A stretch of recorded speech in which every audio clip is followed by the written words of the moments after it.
अ से अनार, आ से आम, छोटी ई से इमली, बड़ी ई से ईख, ऊ से उल्लू, बड़े ऊ से ऊन, री से ऋषि, ए से एड़ी,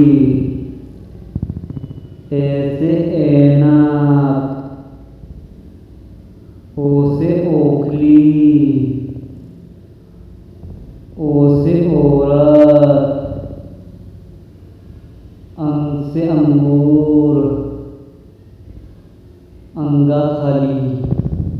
बच्चों को वीडियो पसंद आए तो चैनल को सब्सक्राइब करें, अपने बच्चों को शेयर करें, कमेंट